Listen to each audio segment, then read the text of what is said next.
Hello guys, welcome to MindMajix, and in this special session our trainer will explain everything you need to know about the NoSQL. Before beginning the session, let's look at the topics you will cover in this video. We shall start with Cap Theorem and continue with Architecture, Eventual Consistency, NoSQL Data Models, Complexity, Applications of NoSQL, Summary, and end this session with References. Please check the caption to jump between the topics. If you are new to the MindMajix channel, please subscribe and press the bell icon to get quick updates about the new tech tutorials, free webinars, and career-enhancing shorts from working professionals. Like and share the video with your friends and career aspirants. Without any further delay, let's start the video. Hello everyone. In today's session, we are going to learn about Cap Theorem. So what is Cap Theorem? This is an important theorem under NoSQL. Based on the properties which we have under Cap Theorem, we are maintaining all those consistency, availability, and partitions, which are the main properties of Cap Theorem under our NoSQL database. So we need to understand which are the most important properties of our Cap Theorem, how Cap Theorem is implemented into our system, that is, into our database. So the main moment of NoSQL having three main properties of a system. First one is consistency, availability, and partitions. So need to understand what is consistency. Consistency means having a single up-to-date readable version of our data available to all clients. That means if you have number of servers, suppose if you have 5 servers, so data on all those 5 servers should be same. So if user is accessing data from any of the server or they are trying to access the data from any of the location, so whichever is the location or whatever is the server hosted at that particular location should have the latest data. That means the write time for all the servers should be same. So the data synchronization must be there between all the servers, and the data or the information which is available on all the 3 servers should be consistent. There should not be any kind of failure or gap between the servers where the information is stored. Failure or gap means like 2 servers are up to date, they are having all the latest information, whereas the other 2 or 3 servers, they have information a little bit, the updated information is not stored on that particular server. So this will not maintain the synchronization between all the 3 servers. So the consistency between the servers is missed.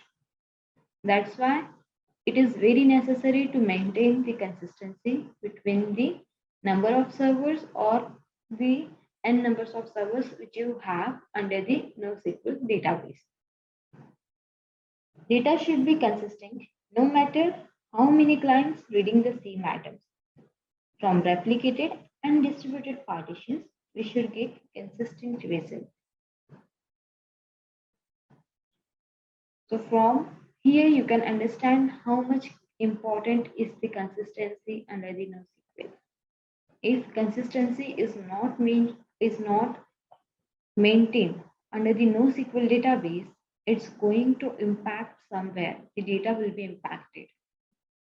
The users which are accessing the data will not get the latest form of our data, and it's going to impact our services in one or the other form.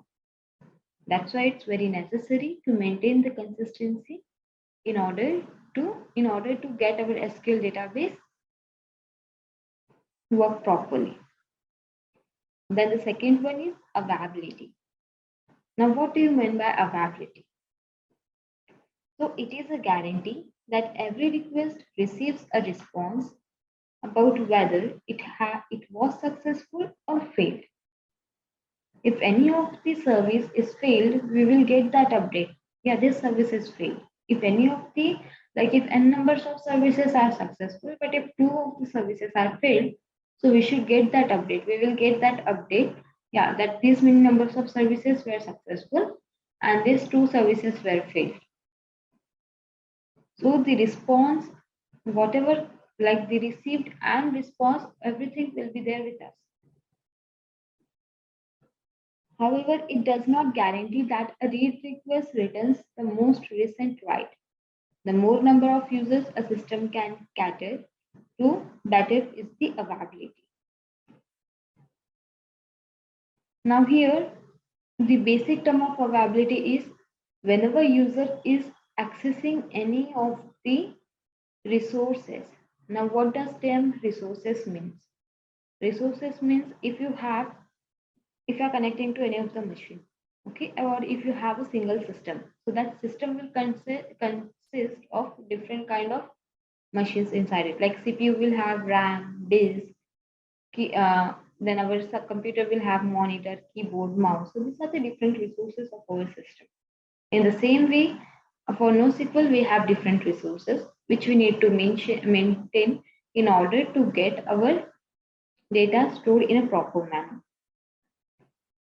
So same goes for availability. If we have n number of servers, let's take this example. If we have n number of servers, okay, it is not necessary that once you have the read request, you will have the recent write request.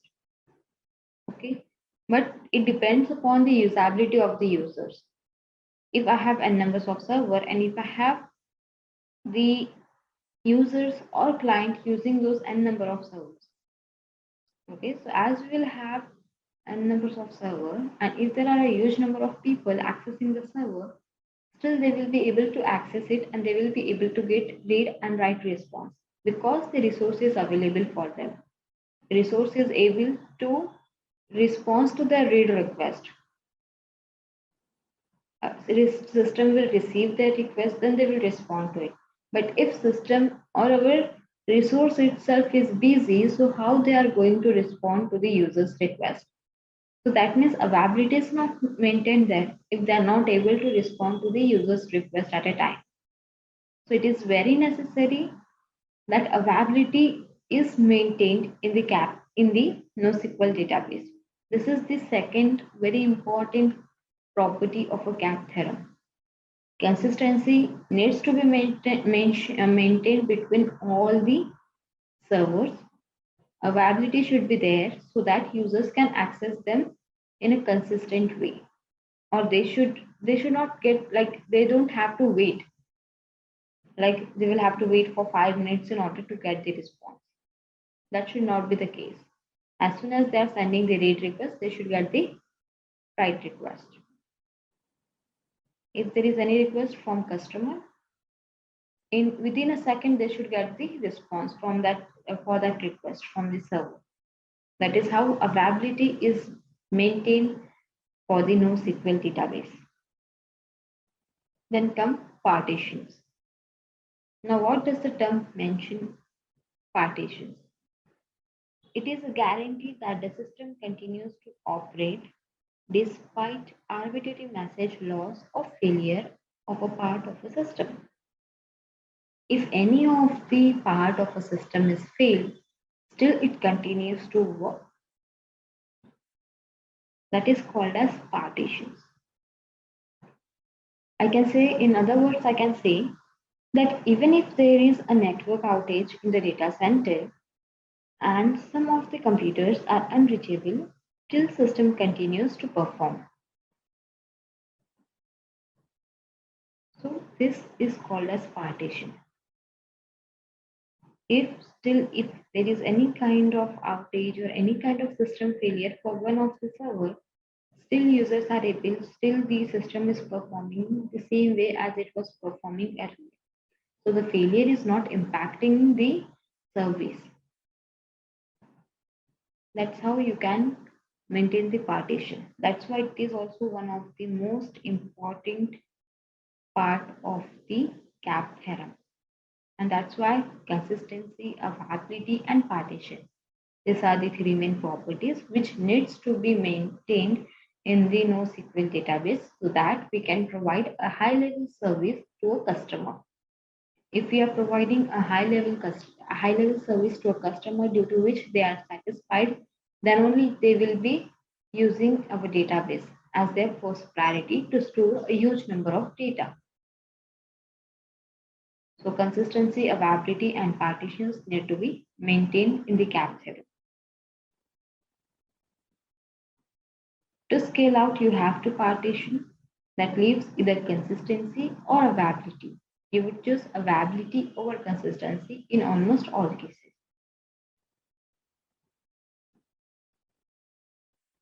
So here, out of these three guarantees, that is consistency, availability, and partition, no system can provide more than two guarantees.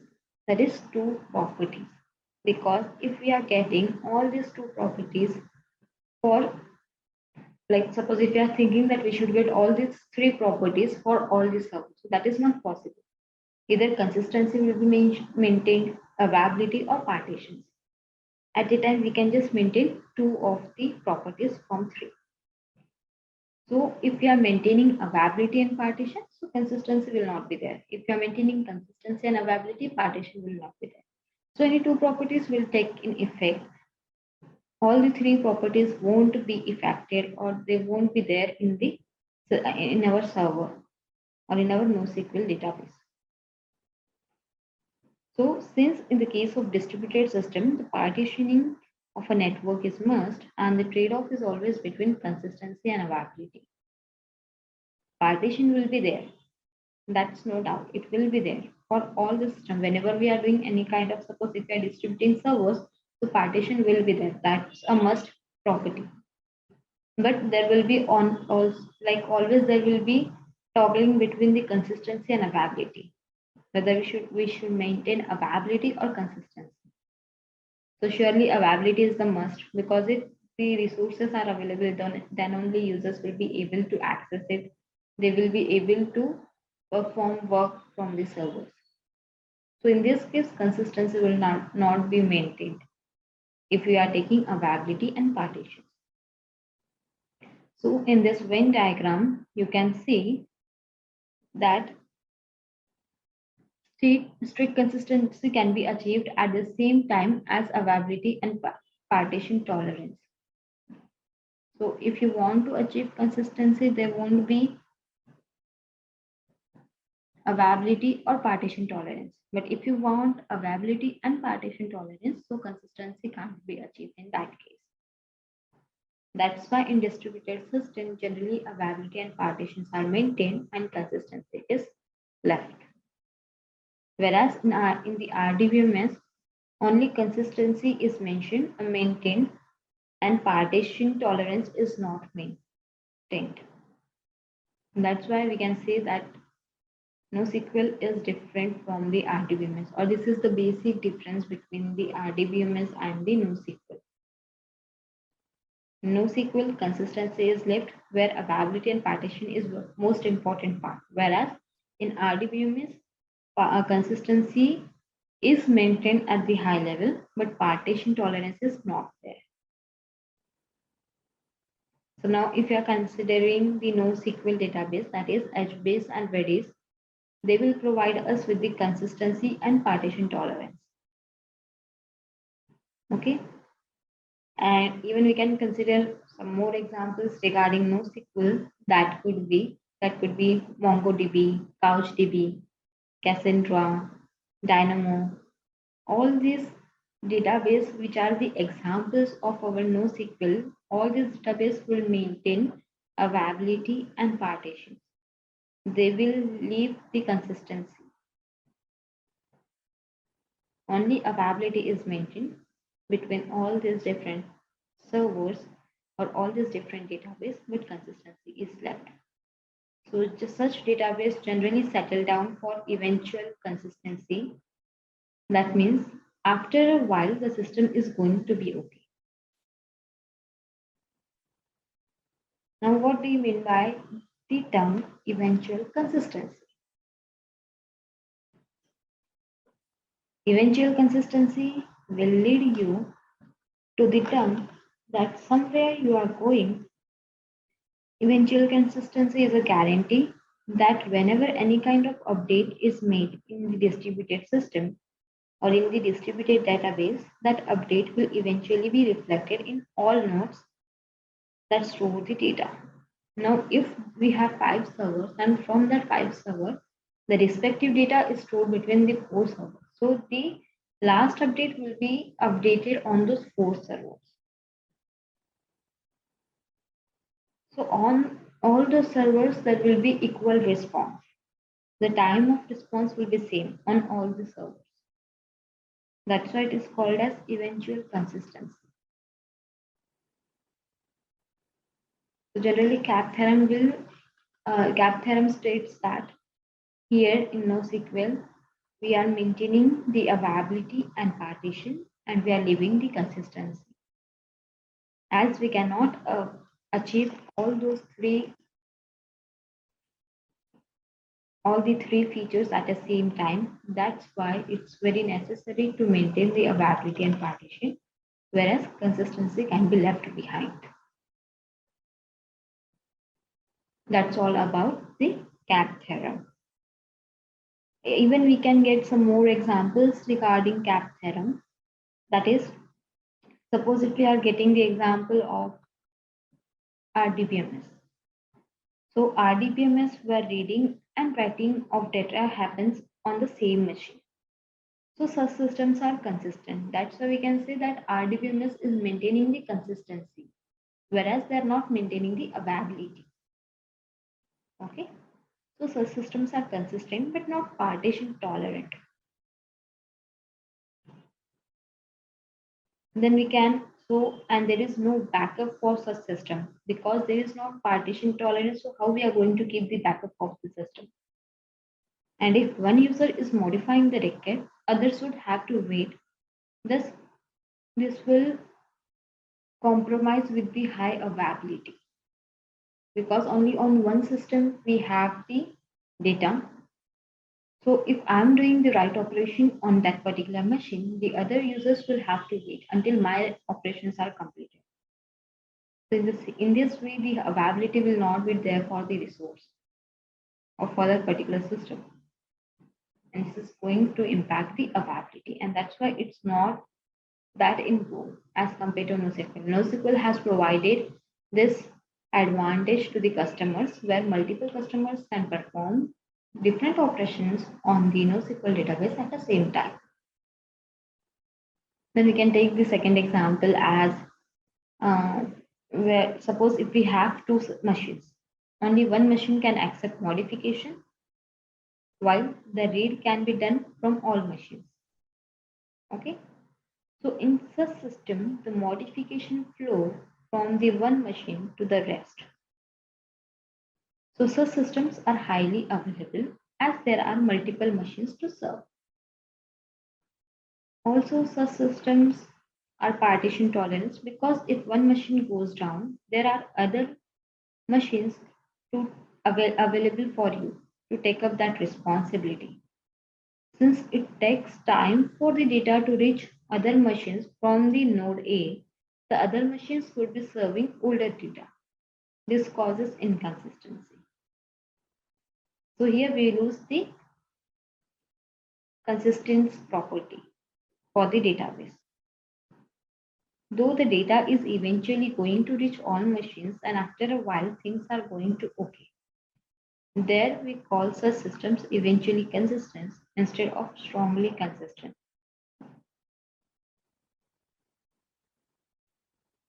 Like this architecture or such kind of feature you can find under the Zookeeper and MongoDB, where the eventual consistency is maintained. Because there will be 2 different machines, one will be the write where write operations are performed and other all server or all the child servers will have just the read operations capacity. So eventually, once the write operation is performed on the main server, it needs to be going to all the different servers, that is all the child server. And for all those child servers, we will have to wait.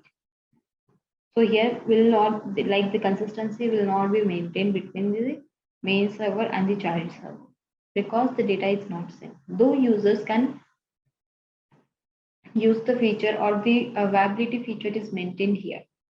But the users are getting the old data. They are not getting the updated data from the child servers.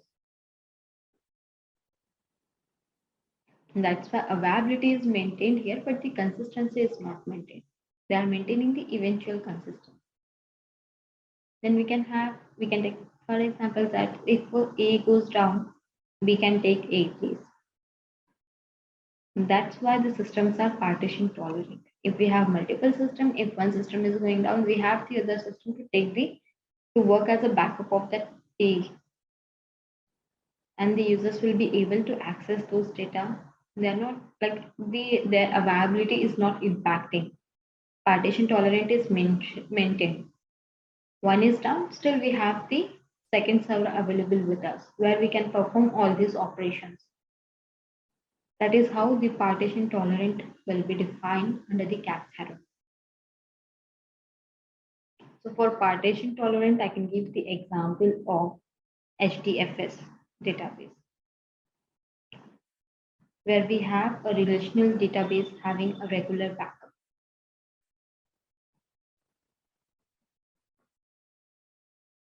Now, what is eventual consistency?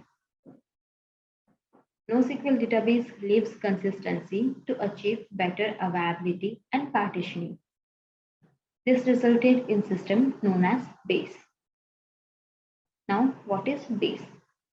Base stands for basically available, soft state, eventually consistent.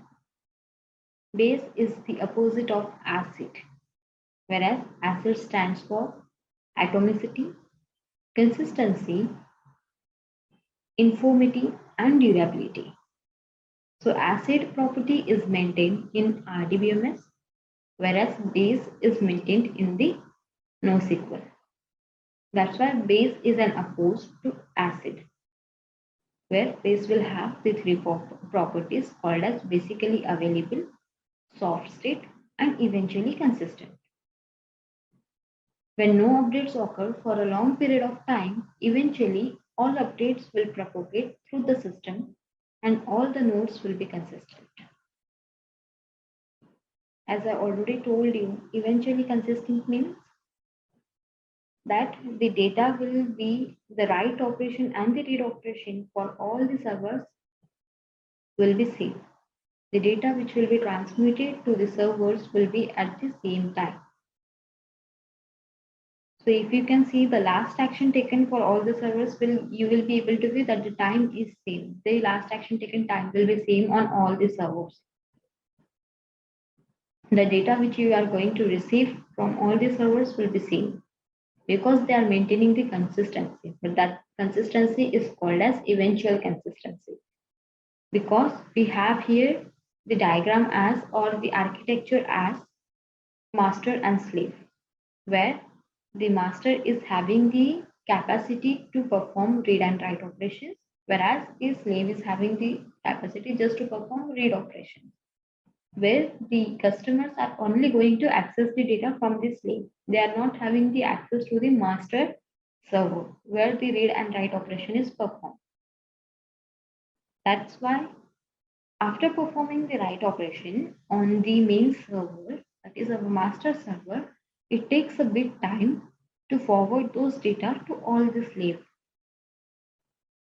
So unless and until that write operation or the updated information is transferred to the slaves, the customers are going to receive the old data. They will not receive the upcoming or the latest data which is available on the master database.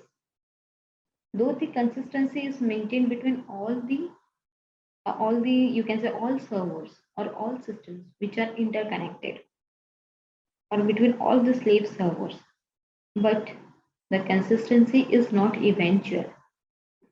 The consistency is not same. It is different. After a bit of time, it will be same for master as well as for slave.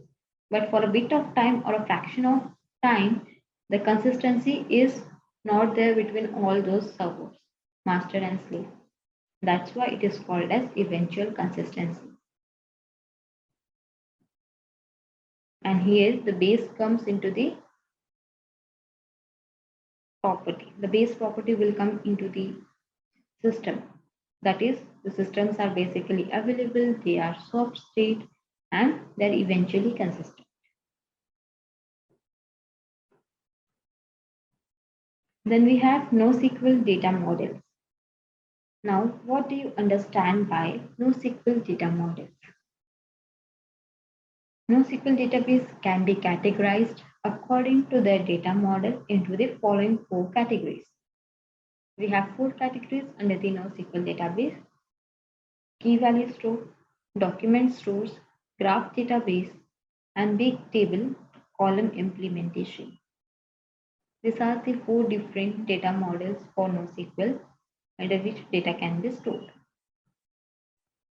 As I said that in the RDBMS you will have the rows and column format to store the data, where you need to define the fixed schema before storing data into it. Whenever you are creating database, you need to define, after creating database, when you want to store data into that database, you need to maintain the schema. You need to define the schema before storing data into it. So the format of it will be in the rows and columns format. Okay, but in the data, like in the NoSQL database, we have the 4 formats to store data. First one is key value store, document store, graph database, and big table column implementation. So let's look at all these 4 different categories or the ways to store NoSQL data. Key value store. So this is the most simplest form of NoSQL store. Each key is mapped to a value containing arbitrary data. As the name suggests itself, that the key value store simply uses the key value to store data in the database. And the key value pair must be unique. Here the key is the most unique content of our data. With the help of key, we are going to access the data from the database. The rule set for what the key can be the length for the size of the key.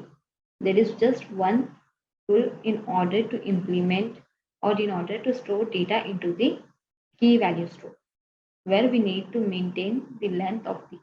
That's only the rule. We need to maintain the length of the key in order to access the data from the key value store. So depending on the size of the key, we can access the data from the database.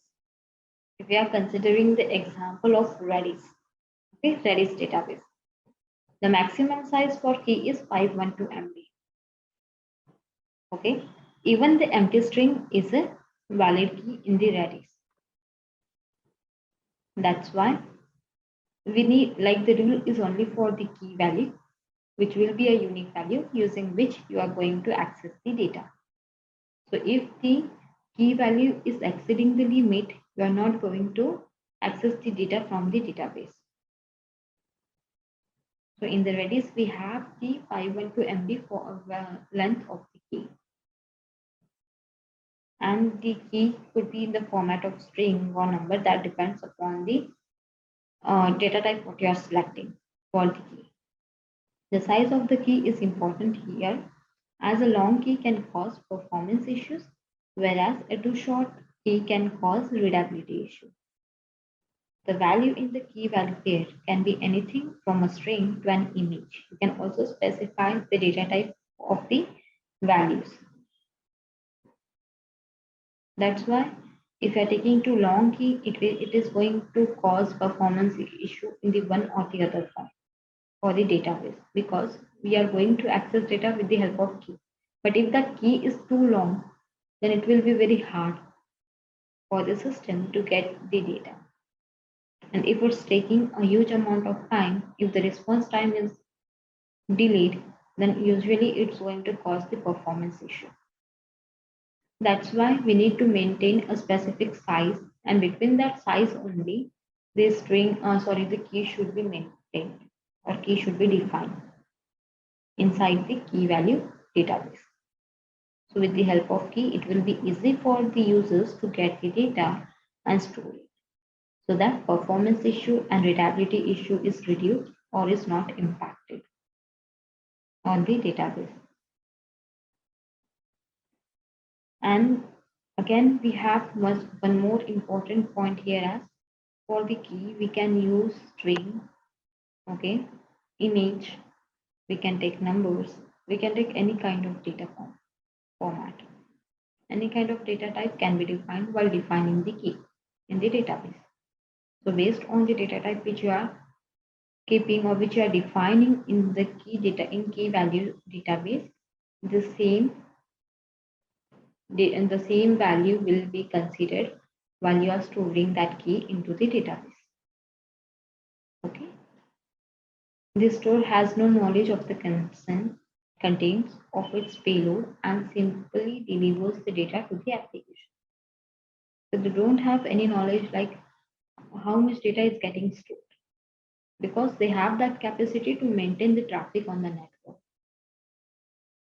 That's why it is said that the NoSQL database is capable of storing a huge number of data, even if the data is in terabytes.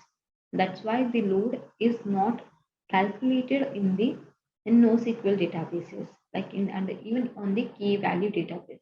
This is not calculated or this is not considered because they have that capacity that if they are saying no, the traffic is going high, they will keep on adding the resources to their system, to their pool, so that that traffic can be maintained. Okay, mainly used to encapsulate the information. Then key value store is a very simple query module, usually consisting of set, get, and delete primitives. So in order to get the data from in order to fetch the data from the database, we are going to use the get. In order to enter the data into or in order to insert the data into that database, we are going to use set. If you want to delete any of the record or any of the information from the database, you can select delete primitives. So these are the different primitives which you can use in the key value store database. The main applications based on this store are Redis, LevelDB, and MeCatchDB. Again, we can say that the key value database model can be useful for storing data on e-commerce, like product categories, product details, etc. Because the information which is stored for this category, that is product categories and product details, are huge, and we need to gather or we need to fetch the information with the help of key. So we can keep the name of key as product categories. Now under product categories, we can define different categories, right? So if you are fetching the key product category, you are going to get all different categories which are mentioned under this product category. From that, if you are fetching any of the category, then you will get then different categories will be the key.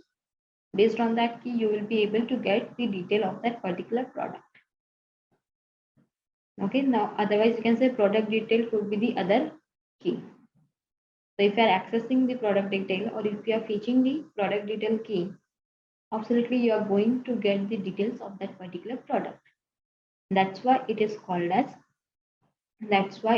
said that key value database can be useful for storing the e-commerce data as it contains a data on a huge amount. So this key value store database is extensively used in big data analytics because we have a huge number of data needs to be analyzed. So first of all, in order to analyze data, we need to store it in a proper format. So key value store database is used to store the big data analysis data on it. Even we can store complete URLs on the key value store database as the URL name, and then as a key we can provide the actual URL as the key. Okay, like we can maintain the name of the URL as a key, and all other the actual URL can be defined as a value. So based on the name of the URL, if you are fetching the name of the URL, you will get the value. Actual URL will get as a value or will be fetched as a value. So that's why in this format, we can store data in the key value stored database. Okay, you can store URL data, you can store data related to the e-commerce. Based on the category which you want to store into the key value store database, you can store it. Just need to make sure which item can be mentioned as a key and which item can be mentioned as a value. So that with the help of it, we can get the data of, in order we can fetch the data from the database. Okay. And also Oracle NoSQL database, Redis, LevelDB, MemCacheDB are the different applications of this database or of this store. Then the second one is document store, or you can call it as document-based store NoSQL database. In this type of database, the record and its associated data are stored in a single document. So this model is not completely unstructured, yeah, but it is a kind of semi-structured data where you can store data of different formats or different data types under the document itself. Okay, key document store map a key to some document that contains structured information. They store lists and dictionaries which can be embedded recursively inside one another. So inside this document database, freedom and complexity of document stores are two key points. Okay, developers have a lot of freedom in modeling their documents. So based upon the modeling, however they want to customize it, they can customize it, and then they can store data into it. Application-based query logic can become complex here. So we need to maintain both modeling as well as complexity into the documents. So you can say the complex data can be stored under the document stored database. And you can store structured as well as unstructured data under the document database. The difference between a document and a key value pair is that in document type storage, is that in this type some kind of encoding is provided while storing the data in documents. That could be in the XML format or it could be in the JSON format, because the encoding can be done either in this two formats itself, and then only data will be stored under the document database. Whereas in the key value database, the data is stored in the format of key value pair, where the main, you can define an object and that will be defined as a key, and the actual data will be defined as a value. So with the help of that key value, you will be able to access the data. Okay, and here in our document database, we will have the data will be encoded and then it will be saved into the document store. And the data will be encoded, it can be encoded in the two form, that is XML or JSON. Based on the type which you are defining, in order to store data into the document store database, the data will be encoded and then it will be stored. Okay, that is how the document store is going to store the data. Again, you can say that the conventional database and document based database is that data here is not stored in tables like conventional databases. Now, what do you mean by conventional databases? First of all, need to cover the point conventional. Conventional means the database which contains the table, and the table will oppositely will have the rows and columns into it. So that's why it is called as a conventional database. Whereas in document database, the data is stored in a document. That's why conventional database and document database are different. So this is the basic difference between the conventional database and the document database. That in conventional database, the data is stored in a table format, whereas in the document database, the data is stored in a document. Again, how we are storing the data, we have to maintain the security for our data. Data security is the most important point whenever you are storing data on any of the database. So how we are accepting or how we are catching that data security in the form of in the document store database with the help of the JSON or XML file, in like due to the encryption which we are doing while storing data on a document database. And what are the format in which we are storing data? That is XML or the JSON format. Okay. Then examples of this document stored database are MongoDB, CouchDB, and React. These are the three main applications of document stored database. And it's very, very important to store a big data analytics data into it. Wherever we require a huge amount of data to be stored, we can use document stored database. Then comes graph database. Now, what do you mean by graph database? To avoid join operations in RDBMS, graph database are used. Okay. So graph based means you are defining a graph. So you are entering data in the format of node, and with the help of edges, you are fetching the data from that nodes. Okay. Graph database is modeled using three basic building blocks. First is node as vertex, relationship as edge, and property as attribute. So here you can see node, vertex, relationship, edge, property as attribute. So vertex, edge, attribute. All this represents the graphical representation, like where graphical representation is used instead of tables or columns representation. So in our graph database, we are displaying our data in the format of graph. Or we are storing data in the format of graph. Okay. That's why it is called as graph database. The important feature of this graph database is that they have the presence of nodes and edges inside this database.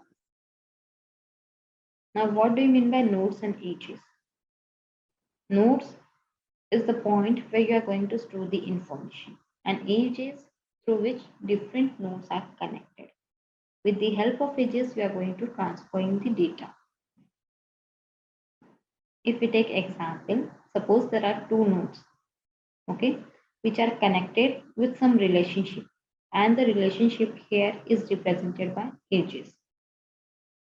If you are taking node A as parent node, node B as a child node, and that now here the parent-child relationship is maintained between these two nodes, right? Now the relationship which is maintained between the parent and child, we are connecting it with the help of the edge. Okay, and that edge will transfer the information between the parent and the child. That's why it is called as parent-child relationship. Also, you can efficiently transform data from one model to another using the graph-based NoSQL data model. So if you want to define n number of graph models, you can define it. And we can also transfer data between all those models with the help of edges. That's why you can say you can transfer data from one model to another with the help of graph-based NoSQL data model. There are two commonly used graph-based databases, which are InfoGrid and Infinite Grid. InfoGrid offers two kinds of graph database like mesh-based and net mesh-based. Okay, so in the graph database, you will have two different databases, that is InfoGrid and Infinite Graph.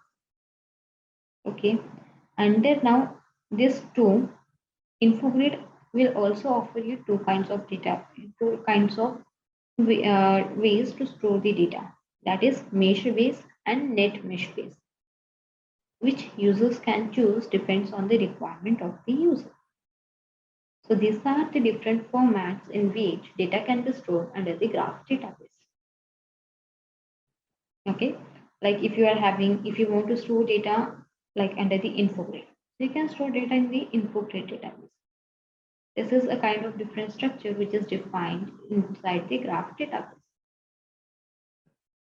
If you want to store under net mesh base, you can store in that format. So under graph database, we have different kind of formats in which data can be stored. And then you can access, because the communication will be there between all those different database or different models which are defined under the graph database. Okay, because we have edges to communicate between all those different models. So with the help of edge, you can communicate and you can maintain the relationships. That's why different kind of data models are provided under graph-based. Then graph theory has seen a great usefulness and relevance in many problems across various domains. So here are like if you want to store different kind of complex data and if you want to maintain their consistency, so in that format you can use the graph database, where data can be stored in a separate format. Like if you want to store data one as a under infogrid, you can store, other as a net mesh you can store, then you can store as net mesh base. So it depends upon the client's requirement. According to the requirement, they can select the data model under which they want to store the data. And that's how they can store it and maintain that data. Okay, main applications are Neo4j, Infogrid, and HyperGraphDB. So these are the four main applications of graph database. Then we have big data column implementation, which is also called as column-based store database. Or you can say column implementation database. Now, till now we have seen that in NoSQL we are not using the concept of rows and columns.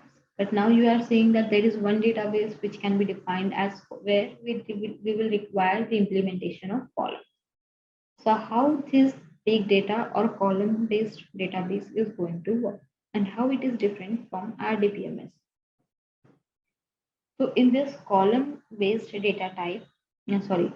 column-based database, the focus is on columns rather than rows, and data is stored in columns instead of rows, which is the case with most relational databases.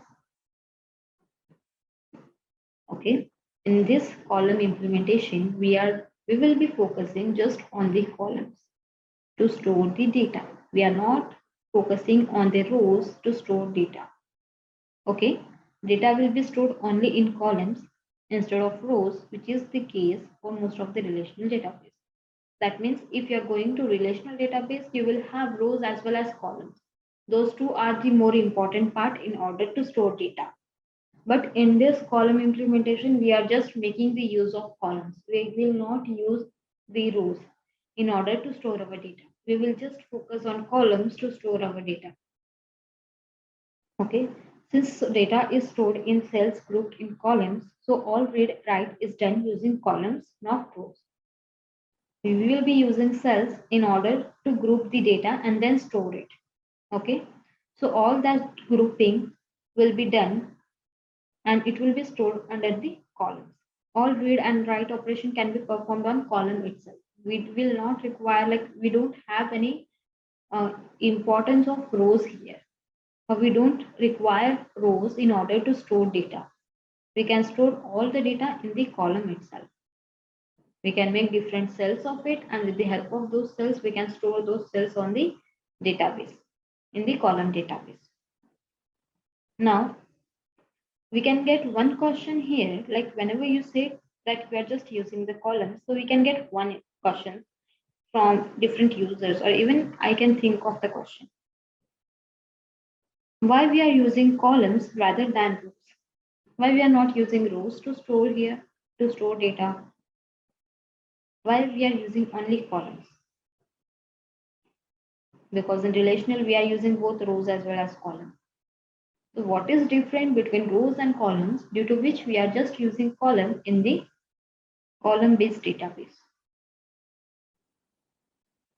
So the answer to this question could be that when you store data in columns, you can do a fast search, right? If you are storing data in a column, you can do a fast search and fast retrieval and aggregation, because it stores all the cells of a column as a continuous entry, which then allows faster access.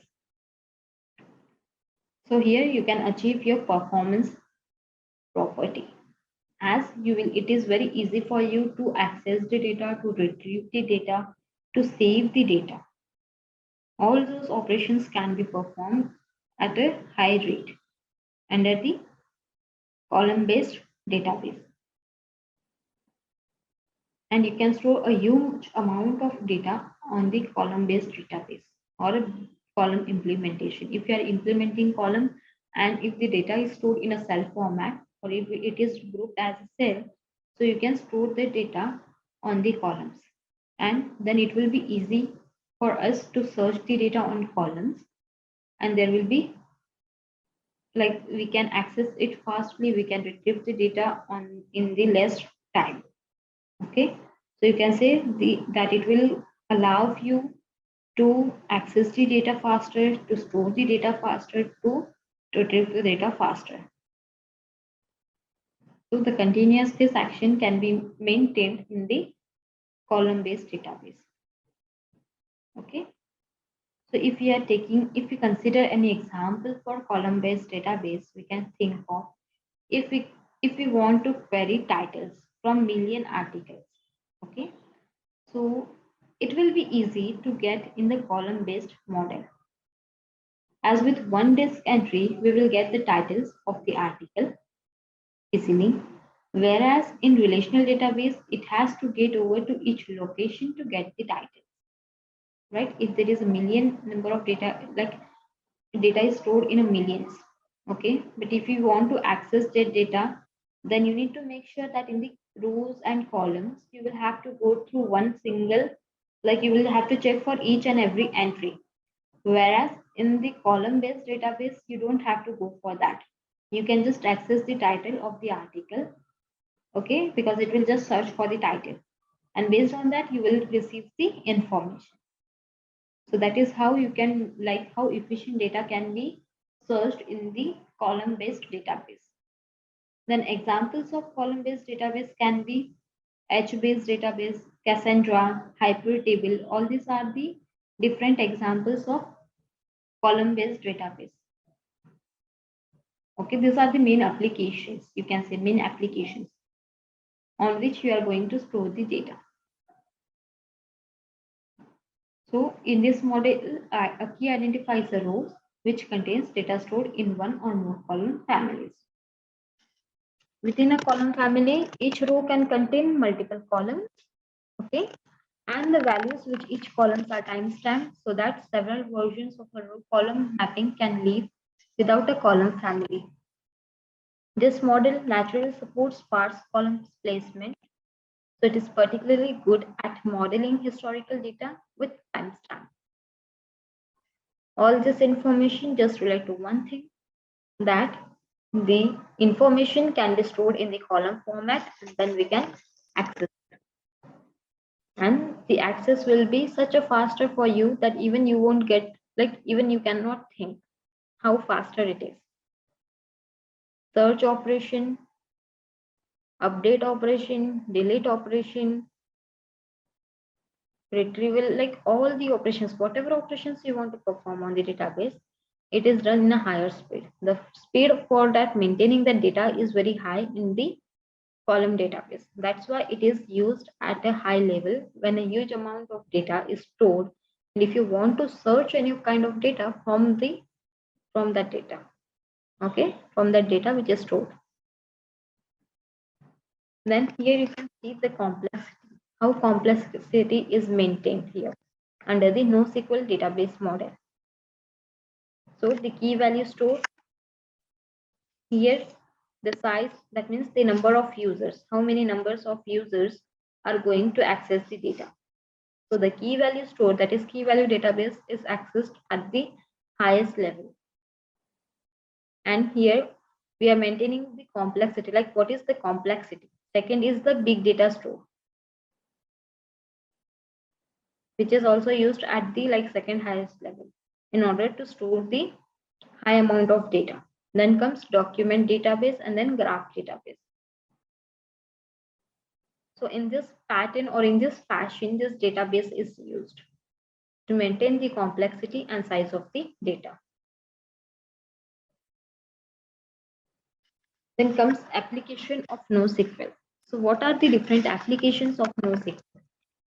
As we have already discussed, we have number of applications which use different models, like different data models of NoSQL to store the data in the database. Cassandra. It is developed at Facebook and written in Java.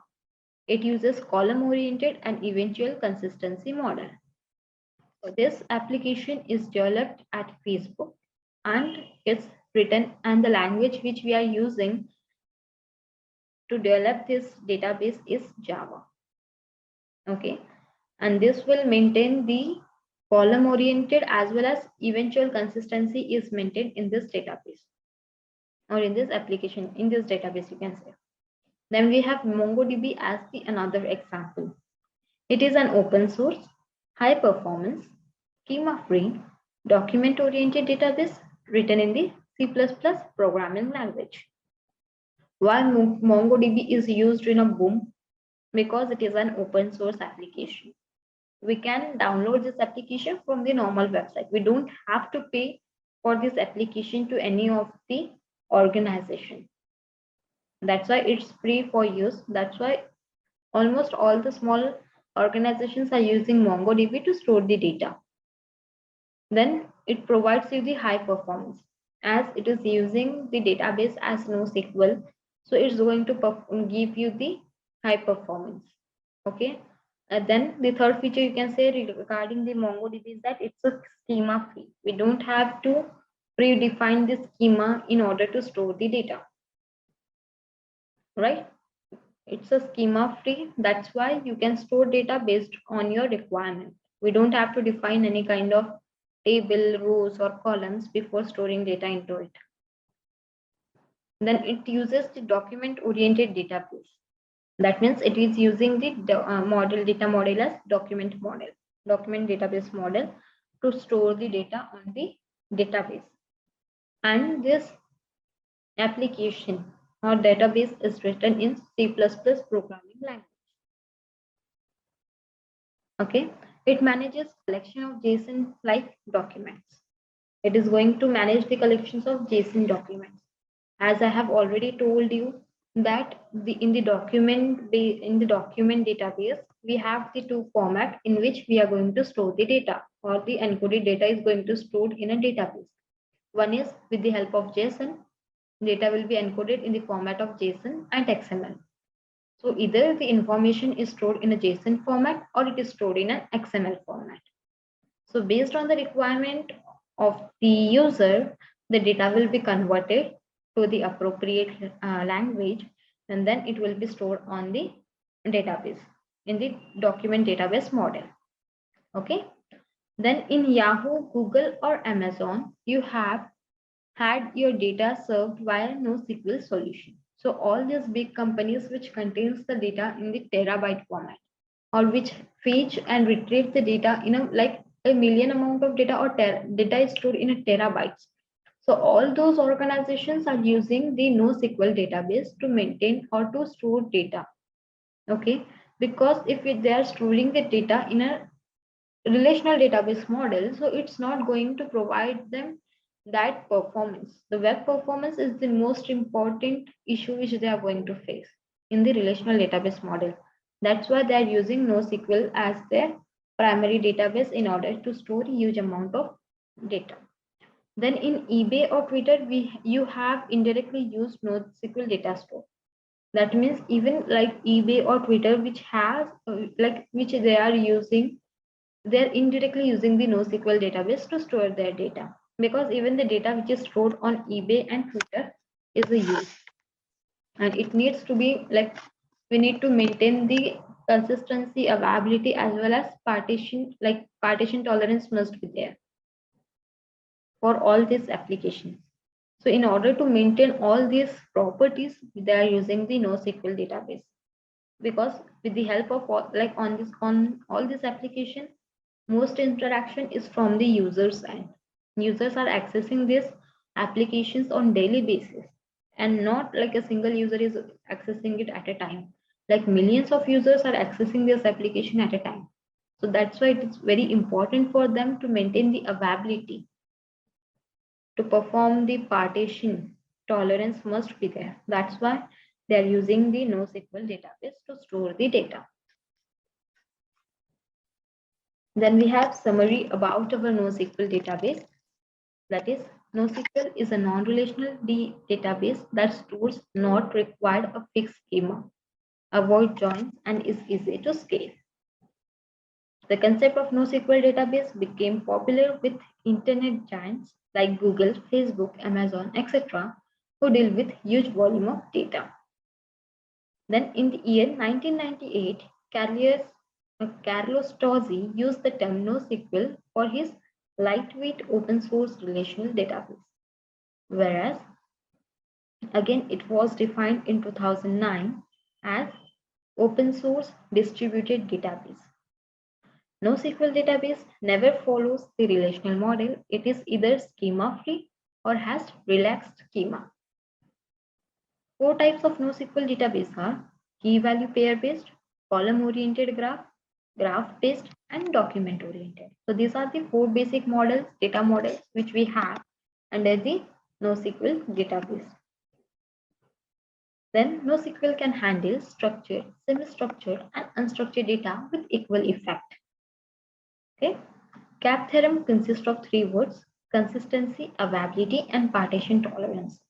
And we need to make sure that all these three properties are maintained in the NoSQL database and the different data models which we are using under the NoSQL database. BASE stands for basically available, soft state, eventual consistency.